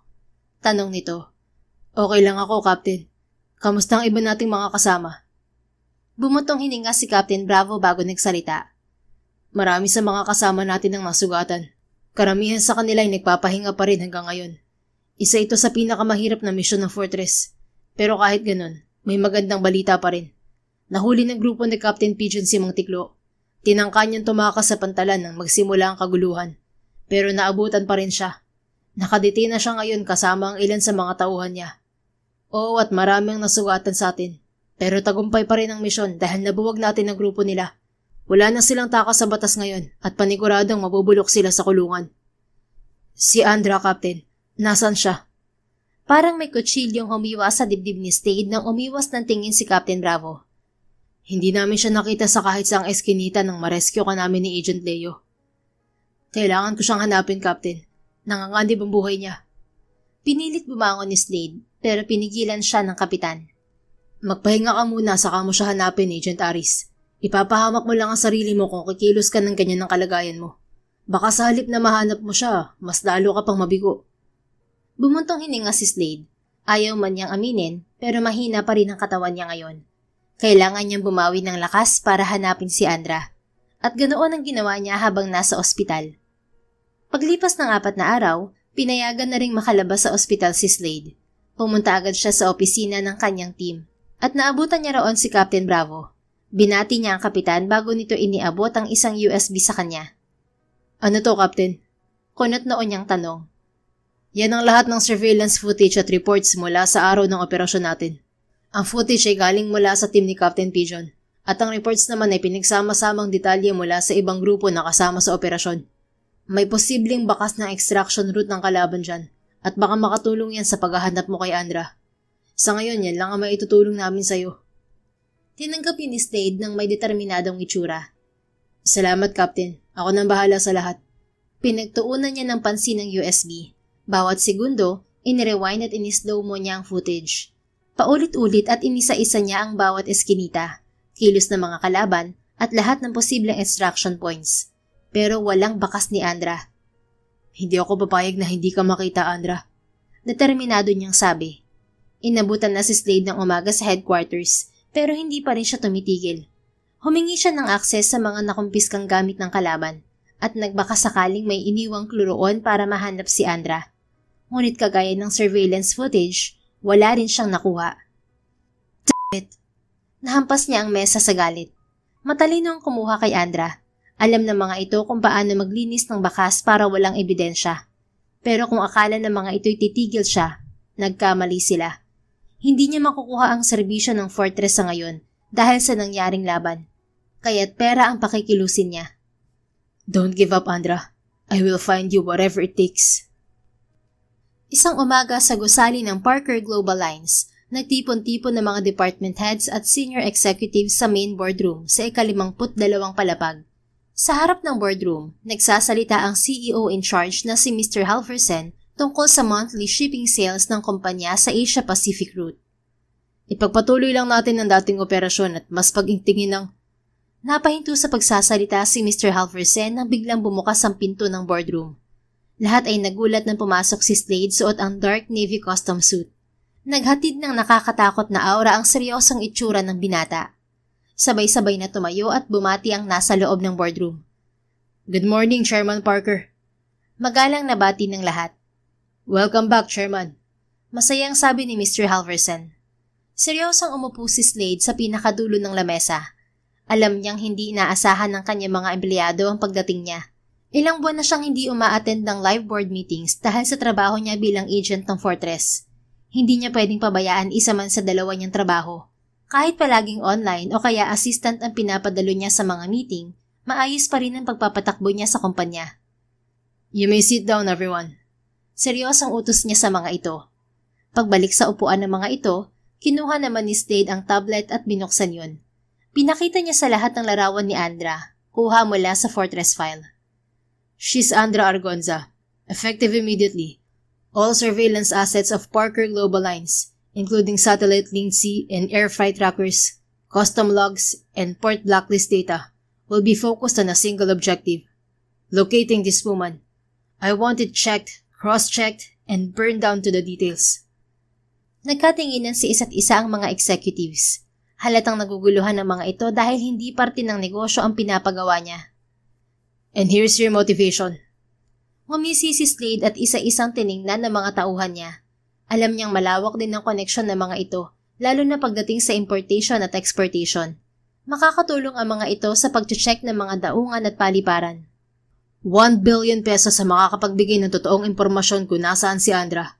No tax and in cash. Nabuhayan ng loob ang mga tao sa boardroom. Kilala siya ng mga ito bilang tao na may isang salita. Kung anong iniutos niya, yun ang dapat masunod. Ganoon siya mamalakad sa negosyo ng kanyang pamilya. Hindi magiging matagumpay ang shipping empire kung hindi siya magaling at maimpluwensyang chairman. Ang impluwensya niyang ito ay gagamitin niya para makitang muli si Andra. Hindi rin niya kailangang humingi ng tulong sa organisasyon ng kapatid niyang si Gael. Dahil tiyak namang tatanggihan lang siya nito dahil sa nagawa ni Andra kay Agent Leo. You have no idea what I'll do if I don't find her. But trust me, I will give everything to keep her safe. Bahagyang nagulat ang mga executives sa pinakita niyang emosyon. Ang paglambot ng kanyang ekspresyon ay nagpapatunay kung gaano niya pinapahalagahan si Andra. Rest assured, Chairman Parker, we will mobilize our network and resources. This isn't about the reward only, but it's about the happiness of our leader. Gagamitin ko na rin ang media outlet para mas mapalawak ang paghahanap natin. Saad ni Mr. Cleonte. Magsisimula kaagad kami pagkatapos ng meeting, Chairman. Uunahin namin ipatrace ang mga galaw sa major ports at private docks. Susuriin ang cargo manifest at CCTV ng mga cargo terminal. At kukunin ang records ng inbound at outbound flights. Ipapa-inspeksyon din namin ang mga active at abandoned container yards. Pati ang manifest at crew list ng mga vessels at private aircrafts. Aalamin namin kung inilabas siya ng bansa o nasa Pilipinas pa rin siya. Segunda ni Mr. Claveria. Good. I want the report right away. Pagkatapos ng meeting, kaagad nagsikilos ang lahat para mahanap si Andra. Ganado ang mga ito dahil sa 1 bilyong pabuya ng bilyonaryong chairman na si Slade Parker. 4 na araw pagkatapos magbigay ng utos ni Slade, nakatanggap na rin siya ng good news mula sa isa sa kanyang executives. Nakakuha ang mga ito ng lead mula sa ilang saksi na nakakita sa mga lalaking dumukot kay Andra. Kung palpak man ang mga CCTV sa lugar, hindi naman nabigo ang mga taong bayan. Mas matalas pa sa kamera ang mata ng mga ito. Napag-alaman nilang gumamit ng motorized bangka ang mga suspect patungo sa mangrove sanctuary sa bayan ng San Adelpa. May hideout ang mga ito sa likod ng malalaking puno ng bakawan. I'll transfer the money once I confirm she's there. Sabi niya sa executive na nag-report sa kanya. Take your time, Chairman. Pero sigurado pa rin ako na naroon si Miss Argonza dahil isa sa mga kumuha sa kanya ang nagbigay ng impormasyon sa amin. Got it. I'll instruct my assistant to transfer the money sooner. Thank you. Nagmamadaling umalis si Slade para puntahan ng kinaroroonan ni Andra. Nag-secure siya ng armas sa kanyang sasakyan at wala siyang nararamdamang takot kahit mag-isa siyang susugod doon. Ngunit sa kalagitnaan ng pagmamaneho, isang pamilyar na sasakyan ang humarang sa unahan niya. Mabilis niyang inapakan ng preno at napatingin nang lumabas ang driver ng sasakyan. Kinatok nito ang bintana niya at sinenyasan siyang lumabas. Bumuntong hininga si Slade bago lumabas ng sasakyan. Mabilis naman itong dinakot ang kwelyo ng damit niya. Gago ka ba't mag-isa kang susugod doon ha? Galit nitong sabi. Paano mo nalaman ang plano kong gawing, Gael? Tanong ni Slade sa nanggagalaiti niyang kapatid. Nagbigay ka ng 1 bilyong pabuya sa makakapagturo kung nasan si Argonza gamit ang media at iba't ibang connection mo. Tapos tatanungin mo ko ng ganyan? Malamang malalaman ko yun dahil kahit ordinaryong tao alam yun. Hindi mo alam kung ilang tao ang naghahanap sa kanya ngayon. Kung kailangan nilang baliktarin ang mundo, gagawin nila mahanap lang siya. Tapos ngayon susugod ka mag-isa. Magpapakamatay ka ba? Ako lang ang maaasahan ni Andra, Gael. Karamihan sa mga agent ng Fortress ay nagpapagaling pa. Hindi nila ako matutulungan ngayon. Kahit ikaw alam kong tatanggi. Binitiwan siya nito sa kabumuntong hininga. Tutulungan kitang bawiin si Argonza. Ito na lang ang magagawa ko para bumawi sa masasakit kong sinabi sa kanya. Napangiti si Slade sabay tapik sa balikat ng kapatid. Salamat, brother. Puntahan na natin siya. Magkasabay silang bumalik sa kani-kanilang sasakyan at magkasamang pinuntahan ang kinaroroonan ni Andra. Samantala, halos wala ng lakas si Andra habang nakabiti ng kanyang katawan sa malaking kahoy. Mahigpit na nakatali ang kanyang mga kamay at paa. Sa kabila ng panghihina, alam niyang halos 2 linggo na siyang nakakulong sa lugar na yon. Ang tanging bumubuhay sa kanya ay ang malamig na tubig na paminsan-minsang sinasaboy sa kanya. Kahit papaano ay nakakainom siya para manatiling buhay. Maya-maya may narinig siyang pag-uusap mula sa labas. Gardo, sapat na siguro ang pagpapahirap natin kay Kapitan. Pagkakitaan na natin siya. Malaking pera ang pabuya sa isang yan. Sa palagay mo ba, mabubuhay pa tayo kapag nakawala yan? Mag-isip ka nga. Parang hindi mo kilala kung gaano kaitim ang budhi ng babaeng yan. Gaganti at gaganti yan sa atin. E di kunin lang natin ang pera. Pagkatapos, papatayin din natin si Kapitan. Nakabawi na tayo sa pagiging malupit niya. Nagkapera pa tayo. Magandang ideya ang sinabi mo. Tingnan muna natin kung humihinga pa si Kapitan. Ilang saglit lang, pumasok ang 2 lalaki sa kulungan ni Andra. Bahagyang lumapit ang mga ito sa dalaga at muling sinabuyan ng tubig sa muka. Halatang nag-iingat din ang mga ito na wag lumapit sa kanya. Buhay ka pa ba, Kapitan? Huwag ka munang mamamatay. Kailangan namin ng pera at ikaw ang makakapagbigay nun sa amin. Kung hindi sana nahuli si Mang Tiklo, hindi ka na namin kailangan eh. Kaso natiklo ang putyang matanda. Hindi kumilos si Andra at nanatiling nakapikit, ngunit nakikiramdam lang siya sa kilos ng lalaki. Puisit, patay na yata to. Maging alerto ka, baka nagkukunwari lang to. Babala ng isa sa kasama.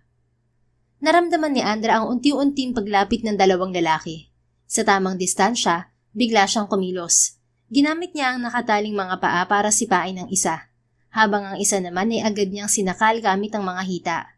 Sa kabila ng panghihina, nagawa niyang igalaw ang katawan at iikot ang lalaki. Isang nakakakilabot na tunog ang narinig niya sa leeg ng lalaki, bago niya naramdaman ang paglupaypay ng katawan nito. Dahil sa dagdag na bigat, nalagot ang pagkakatali niya sa kahoy. Kaagad niyang sinunggaban ng baril na nakasukbit sa bewang ng lalaki, at bago pa makabawi ang isa, mabilis siyang nagpaputok. Tinamaan niya ang lalaking sinipa kanina, bago pa ito muling makakilos. Alam niyang hindi magtatagal, maaalerto ang iba pang dumukot sa kanya sa pagputok ng baril. Kaya't nagmamadali niyang hinugot ang hunting knife na nakaipit sa sinturon ng lalaking binaril niya. Ginamit niya yon para tuluyang pakawalan ng sarili mula sa mga tali. Walang sinayang na sandali si Andra. Agad niyang kinuha ang mga armas ng 2 lalaki. Isinuksok niya ang ilan sa baywang at mahigpit na hinawakan ng 2 baril. Alerto ang kanyang galaw habang dahan-dahang lumalabas ng kulungan. Paglabas pa lang niya, sunod-sunod na siyang nagpaputok sa mga kalabang nakita niya. Alam niyang may hangganan ng kanyang lakas at anumang oras ay bibigay na ang katawan niya. ngunit hindi siya papayag mamatay nang hindi nauubos sa mga kalaban. Sa ilang minutong laban, tumigil din ang putukan. Nakahandusay sa lupa ang mga kalaban ni Andra, habang siya'y lupaypay ang mga balikat. Nanghihina ang mga tuhod at unti-unting dumidilim ang paningin. Mukhang dito na rin mabubulok ang katawan ko. Bulong niya. Tumingala si Andra sa makulimlim na kalangitan at isang malungkot na ngiti ang gumuhit sa kanyang mga labi. Lotte, gusto ko na rin magkaroon ng payapang buhay. Pero hindi ko alam kung magiging payapa ang kaluluwa ko kapag namatay ako. Hindi ako tatanggapin sa langit dahil sa mga kasalanan ko. Isang patak ng luha ang dumapo sa kanyang muka hanggang nagsunod-sunod ang patak niyon. Marahan ang bagsak ng ulan, pero tila napakabigat nun para madala ang katawan niyang unti-unting bumabagsak sa lupa. Andra! Nagawang ibaling ng bahagya ni Andra ang kanyang ulo at nakita niyang mabilis na tumatakbo si Slade palapit sa kanya. Kitang-kita niya ang takot sa mukha nito. Slade? Mahina niyang tawag sa pangalan nito. Paluhod siyang sinalo ni Slade bago pa siya matumba sa lupa. Bumagsak siya sa mga bisig nito at agad niyang naramdaman ang yakap nito. I'm sorry, Andra, kung ngayon lang ako nakarating. I'm sorry. Paulit-ulit itong humihingi ng sorry. Kahit wala naman itong kasalanan. Wala rin itong responsibilidad sa kanya, pero hindi niya inaasahan ang pagdating nito. Sa kabila ng presensya nito sa tabi niya, naramdaman niyang hindi magiging malamig ang katapusan niya. Nasa bisig siya ngayon na taong nagsisilbi niyang pahinga. Slade, salamat. Napangiti si Andra. Sa wakas, nasabi na niya ang salitang yun sa binata. Hindi na niya dinadaan sa tsokolate ang pagpapasalamat dito. Lumabas na rin yun sa bibig niya. Isang senyales na nakuha na nito ang loob niya. Pero kasabay niyon ang pagpikit ng kanyang mga mata. No, Andra, please. Don't leave me, Andra. Bago tuluyang sakupin ng dilim, naramdaman ni Andra ang sunod-sunod na patak ng mainit na tubig sa mukha niya. Alam niyang hindi yun patak ng ulan, kundi patak ng luha mula kay Slade. Isang taon nang mabilis na lumipas. Napangiti si Slade nang umapak ang mga paa niya sa mapino at maputing buhangin ng Kings Island Club. Hindi pa man siya nakakarating sa Pacific Coast kung nasaan ang kanyang villa, natatanaw na niya ang nakangiting mukha ni Andra. Nililipad ng hangin ang buhok nitong hanggang baywang na ngayon. Sumasayaw rin ang laylayan ng suot nitong puting sundress. It's been a year, Andra, and you look even more stunning. Hindi pa rin makalimutan ni Slade ang nangyari sa Mangrove Sanctuary. Akala niya tuluyan nang mawawala si Andra sa kanya ng araw na yon. Ngunit sa hindi inaasahang pagkakataon, biglang dumating si Boss Ami kasama sina Lady Sia at Dr. Prince. Humingi raw ng tulong si Agent Leo sa Fortress nang malaman nitong kasama si Gael sa pagsundo niya. Dahil walang available na agent noon, ang tatlo ang sumaklolo sa kanila. Naagapan ng doktor ang kalagayan ni Andra hanggang madala nila ito sa Fortress Hospital. 2 buwan nagpagaling si Andra at hindi siya umaalis sa tabi nito. Nang tuluyang makalabas ng ospital, muli itong inalok ni Boss Ami na sumali sa organisasyon. Katulad ng una nitong sagot, tumanggi uli ito. Mas pinili nitong mamuhay ng payapa at malayo sa dahas, kaya dinala niya ito sa Kings Island Club at ito ang tumira sa kanyang villa. Malayo man ang kanilang distansya dahil sa kanyang trabaho, hindi naman siya nagkukulang sa pagbisita rito sa tuwing wala siyang misyon at walang kailangang gawin sa sariling negosyo. Bumalik ka ulit, Slade. Nakangiti nitong sabi. Babalik at babalik ako rito dahil narito ka, Andra. Yayakapin sana niya si Andra, pero naunahan siya ni na Agent Leo at Libra. Nakalimutan niyang kasama pala niya ang buong team ngayon sa isla. Andra, kumusta ka na? Miss ka na namin. Masiglang bati ni Libra. Patalon-talon pa itong parang bata. Sa bagay, mukha naman itong bata dahil sa liit nito. Kaya nga ito tinawag na duwende ng asawa nitong si Agent Orm. Okay lang ako. Mabuti nakabisita kayo rito. Humingi kami ng bakasyon kay Boss Ami para dalawin ka. Ang ganda pala rito. Hihikayatin ko nga si Gayan na magpa-member sa Kings Island. Magandang bumili ng bahay bakasyonan dito. Tugon ni Karina. Kayang-kaya ito ng asawa mo, Agent Leo. 3M lang naman ang membership dito. Lampas naman ng 500M ang net worth niya sa mga negosyo nyo. Tapos may bayaw ka pang bilyonaryo na pwede niyong back up. Bumaling si Libra kay Andra.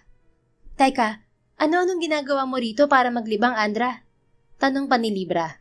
Napasimangot na lang si Slade nang hawakan ng dalawa ang magkabilang braso ni Andra at naglakad ang mga ito palayo sa kanya habang patuloy sa pagkukwentuhan.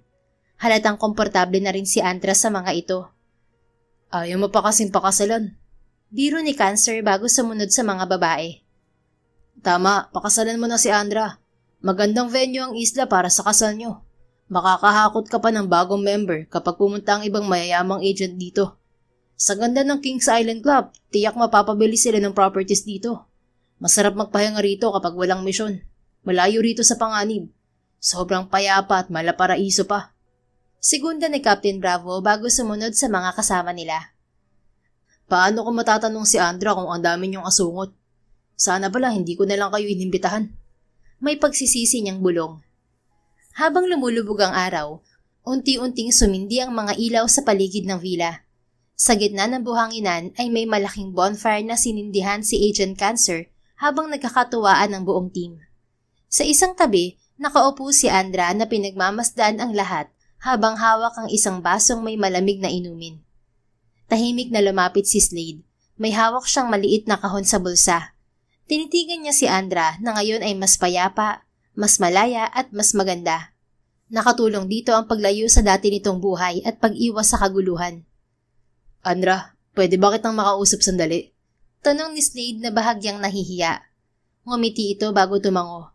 Makahulugan naman niyang tiningnan ng mga kasama na nakakaunawang lumayo sa kanila. Humugot ng malalim na paghinga si Slade bago nagsalita. Andra, 1 taon na lumipas simula nang munti ka nang mawala sa akin. At 1 taon ko rin pinatunayan sa sarili ko na kaya kitang mahalin kahit wala ka sa tabi ko araw-araw. Pero hindi yun sapat. May kulang sa puso ko at alam ko kung ano yun. Ikaw. Walang ligoy niyang pahayag. Marahan niyang hinawakan ang kamay ni Andra habang nakatitig sa maganda nitong muka. Alam ko hindi tayo magkasintahan. Wala tayong malinaw na usapan. Pero alam ko rin kung gaano kita mahal at ramdam kong mahal mo rin ako kahit hindi mo sabihin. Kilala na kita at kabisado ko na ang pinapahiwatig ng bawat kilos mo. Kaya kung parang shortcut to, patawad Andra. Hindi ko kasi kayang wala ka sa tabi ko araw-araw. Parang mamamatay ako kakaisip na baka may mangyaring masama na naman sa'yo.